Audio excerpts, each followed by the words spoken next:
According to the National Center for Health Statistics, the life expectancy of a U.S. citizen is 79 years.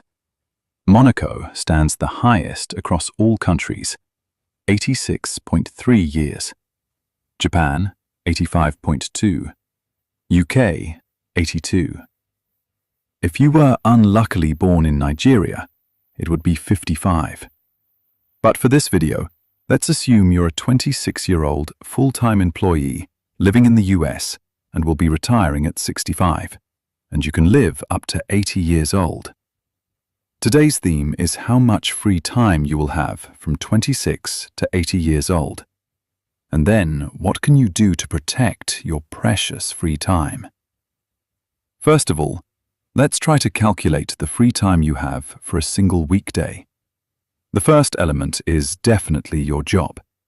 According to a survey in the United States in 2024, the average working hours for a full-time employee in the United States is 8.4 hours for a standard weekday. So let's put 8.4 hours for the job. And then, in order to go to work, you also need to commute. And commute should not be counted as free time because you can't choose to commute or not. From another survey in 2023, the average one-way commute time for a US citizen is 27.2 minutes, which is close to 30 minutes. So a two-way commute time would be approximately an hour. And if you want to sleep 7 hours so that you won't turn into a zombie the next day, you will have 7.6 hours left. Still a lot of time, right? Not really. You spend around 2 hours on meal preparation and eating, 1.5 hours for house chores like cleaning your house, washing and drying your clothes, taking out trash and buying groceries, which leaving you 4.1 hours. And then let's also subtract 1 hour of doom scrolling on Instagram, YouTube, because you're too tired to have better entertainment after work. You might argue that doom scrolling should count as free time, but in fact, nobody actually wants to doom scroll. We're just somehow addicted to it. So you have 3.1 hours of free time on a normal weekday. This assumes that you work the same hours as an average US worker, and 0 hours of overtime work. That's why 3.1 hours is just an ideal number. The real number might be less, depending on your situation. Then what about Saturday, Sunday, or a holiday? Let's assume you sleep 9 hours on the weekend because you're freaking tired. 30 minutes for personal hygiene, 2 hours of meal prep and eating, and 1.5 hours of house chores, which are just the same as a weekday. And then, because it's a holiday, you might allow yourself to scroll on your phone for longer, maybe 2 hours.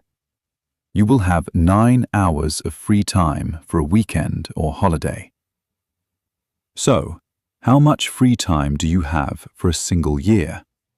Let's figure it out now. Assume that you work 5 days a week, so you work around 261 days. And then, if you're in the US, you have 11 federal holidays. And let's also assume you have 8 paid holidays. So now, you have 242 work days and 123 days of holidays. So the total hours of free time in a single year for work days will be approximately 809 hours, and for holidays, 1,100 hours, resulting in 1,909 hours of free time for a single year. I think this is just an over-optimistic number, because you might get sick, burn out after weekdays, suffer from depression, or face any personal reason that prevents you from enjoying your free time. Let's trim it down further by 25%, becoming 1,430 hours.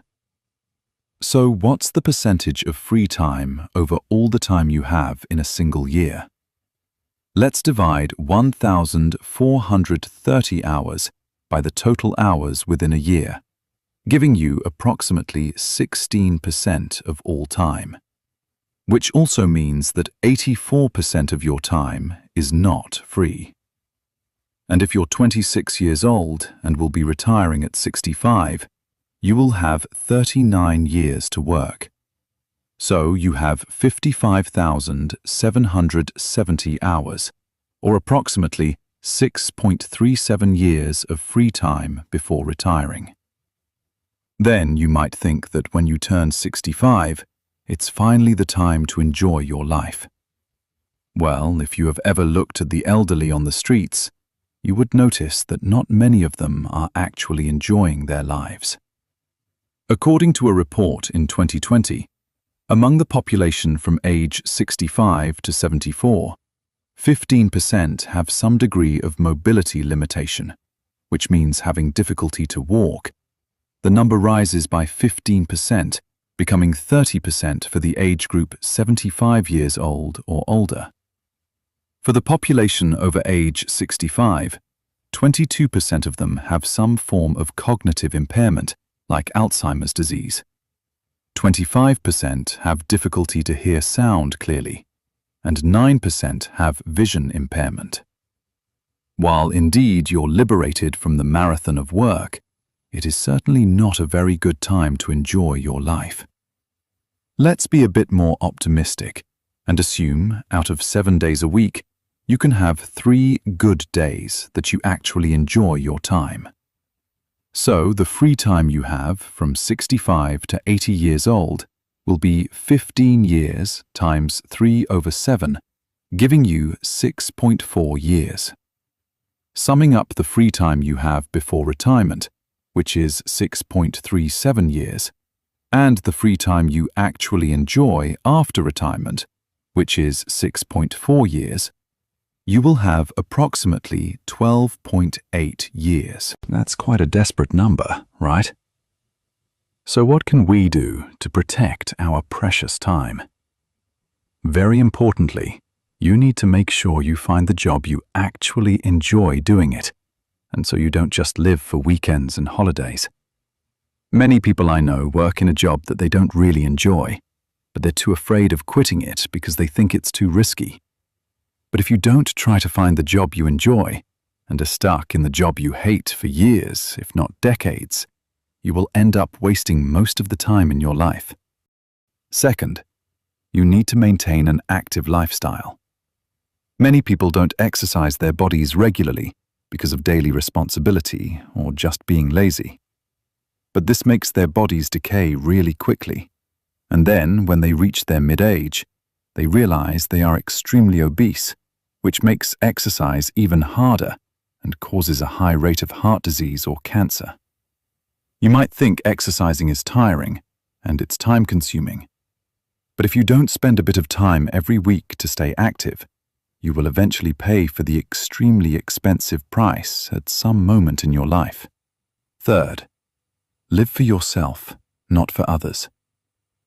Whether it's your career or the way you spend your free time, don't try to do something just because you want to seek approval from your families or friends. Don't try to be a doctor to impress your parents, and don't try to buy a Lamborghini just to impress your friends. It just doesn't worth the time. Find your own value. Ask what is important for yourself, not what's important for other people. If you live for others, you'll certainly regret it. I hope you learned something in this video. If you like the video, please hit like and subscribe to support our channel, and I'll see you next time.